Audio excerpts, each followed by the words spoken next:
welcome back everybody to my Persona 5 anime review, and we are on episode 3, and we're picking up right where we left off with Skull and Joker, really forming a bond and trying to figure out what to do about Kamoshida and his nefarious actions in the real world.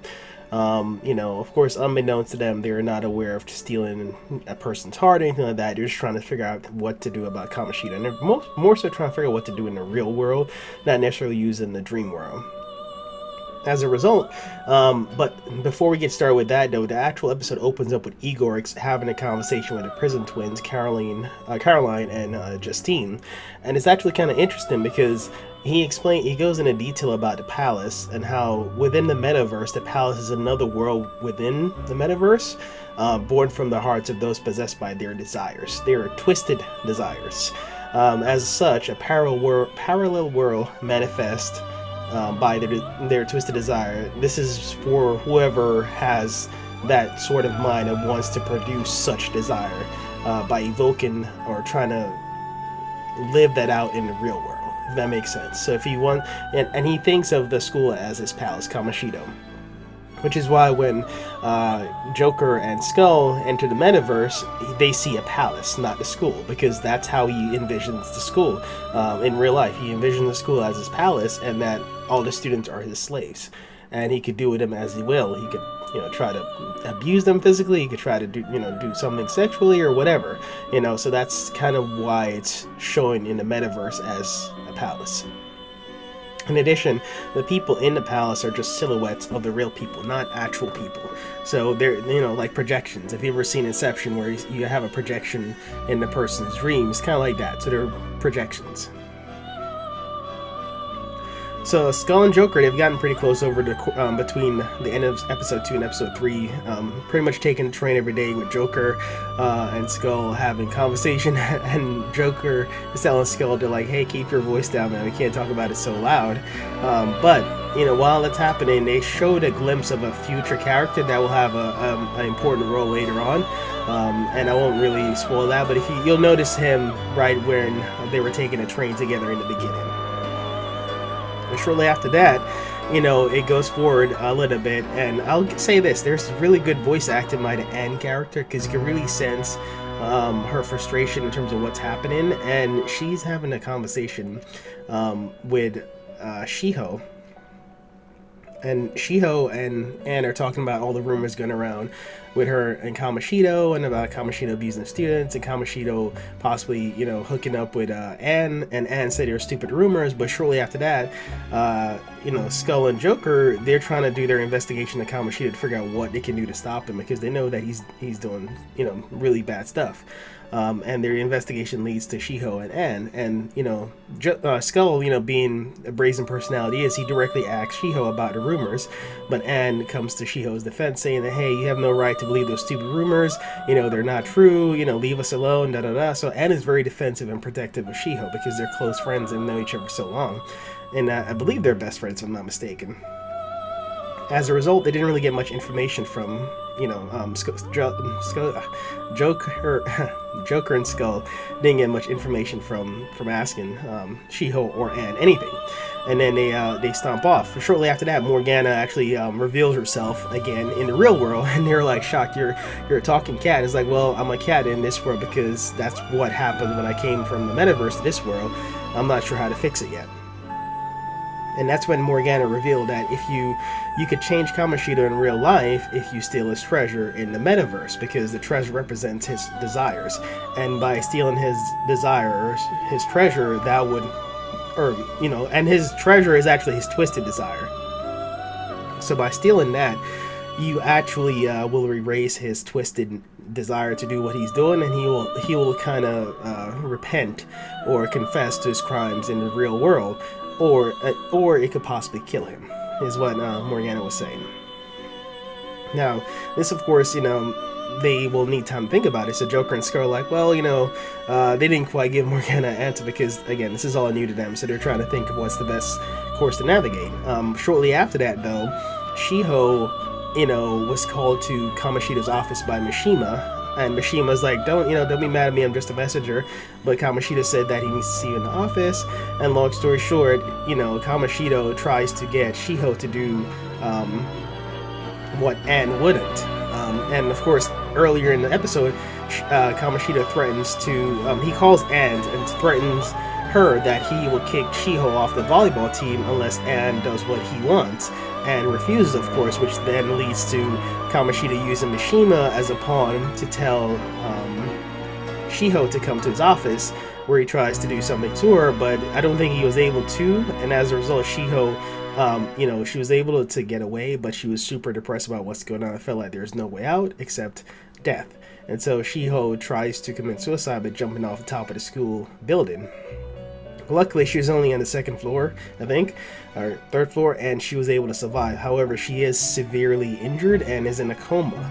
As a result of this, Mishima feels guilty, and on his way back from the crime scene, or the incident scene where they're taking Shiho away in an ambulance with Anne accompanying her for support, Joker and Skull notice this, and they confront Mishima, and Mishima breaks down because he feels guilty and tells them what happened with Kamoshida. As a result, Kamoshida is confronted by Joker, Skull, and Mishima. And they all say that we know what you're doing, this is wrong, you're gonna pay for it, you're gonna go to jail, Skull really wants to like punch Kamoshida in the face, but Joker, of course, the leader and the main character, he holds him back saying don't give him an excuse, you can get expelled, etc, etc. And then Kamoshida taunts him saying, hey, you don't got proof, you guys gonna have nothing. If you did, you'd have went to the cops already. In fact, the fact that the girl who jumped off Shiho, is probably not gonna make it, and she's in a coma right now, so there's no basis for anything you're saying. And the school loves me, and there's nothing you could do, and just for that, I'm gonna get all three of you guys expelled. And so Kamoshida pretty much puts, the expulsion on the table, saying that, which is kind of how things happen in the game, because almost in every boss bad guy, there's like some kind of time limit or ultimatum in terms of when you have to get stuff done.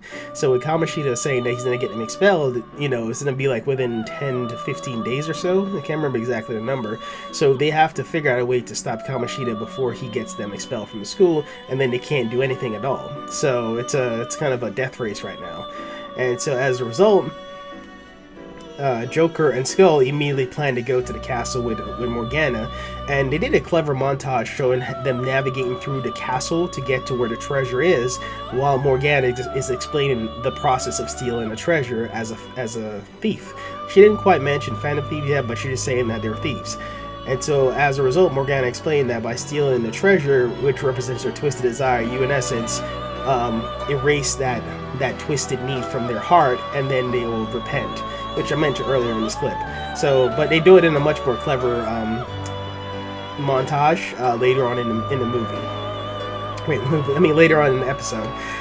But the thing is, while they were doing this, Anne spots them and wondering what they're up to, and they activate the metaverse app when Anne was close by, which also pulled her into the metaverse and Kamoshida's palace.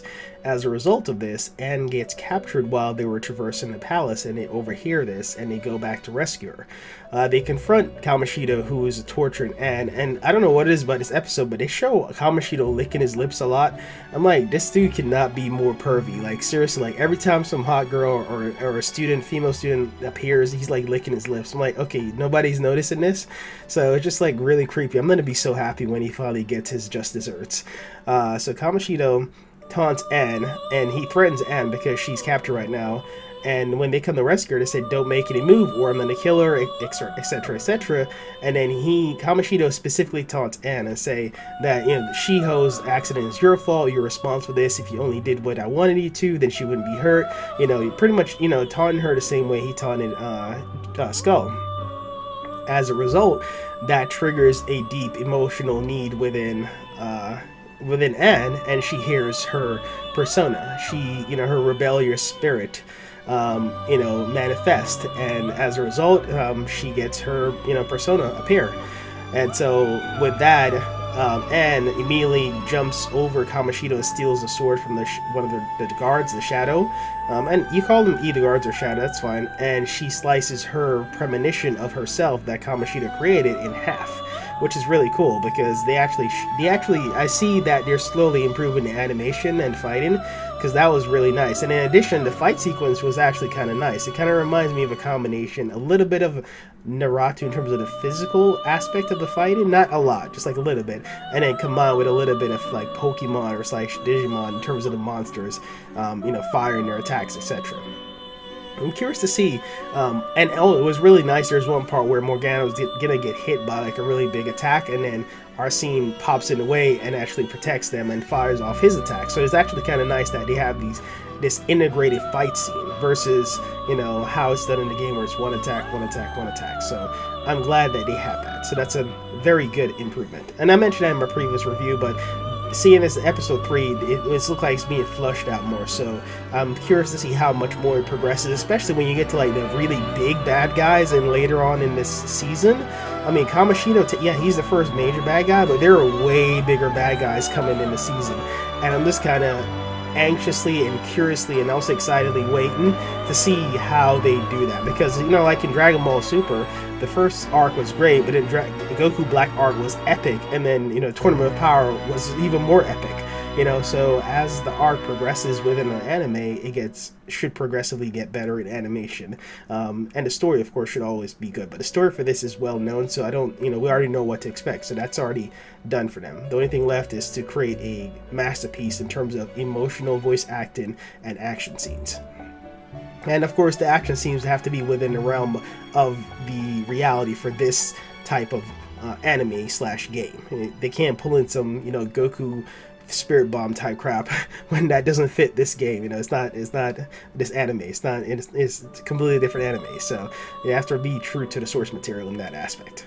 But overall, it was a great episode, and with Skull, although it was funny because when Morgana revealed herself to Anne, shortly before Anne transformed and got her persona, Anne called her a monster talking cat, and then Morgana was like, "I'm not a monster," and then Skull was like, "Wait, you're not gonna tell her you're not a cat?" And then Morgana said, "Shut up, monkey." So that was pretty funny, a little banter between those three. And then later on, Skull was actually calling Anne a cougar because of her outfit, which, I mean, kind of looks like a cougar, you know, but looking, or a dominatrix in red tights, I guess you could say. So that was pretty funny, that that back and forth banter between those three. Obviously, they're there to provide the humor and the levity, while Joker is there as the leader and providing the overall soundness and the cuteness of mind. It's curious to see how some of the other personas introduce and how they develop their character as they become more confident and more adept at being, you know, using their personas. So, but overall, good episode. Didn't really have much complaint about this one. Everything looks solid, and the story, of course, is what I expected. So I really like how they are really condensing it and just kind of cutting out a lot of the fluff and making it more fluid. There wasn't any part that felt like it was too dragged out or too lengthy, and it was just like nice, smooth flow overall. So very good, like it. Definitely let me know what you guys think about the episode. What did you like about it? What didn't you like? You know, who's your favorite character, your favorite persona? Because in the game itself, they have so many types of personas. It's ridiculous. So Arsene is definitely one of my favorite, but as you go in the game, he is replaced. So I'm curious to see when and how they handle that, you know, especially it's just such a complex and dense game. So a lot of people are waiting to see how they just handle that compared to like simpler animes like Dragon Ball and Naruto is more complex than Dragon Ball, I'll give you that. So, you know, depending on how they handle it, they could try to do it's similar to how they handle stuff in Naruto, or, you know, of course they have to create something that works for them. You know, they can't mimic another anime, but at the same time, it's, you know, it's a good reference point to see how other complex animes handle stuff. But either way, I'm having fun watching it. I hope you guys are too, and don't forget to like, comment, subscribe, and I will see you guys in my next Persona 5 anime reviews. Alright, bye.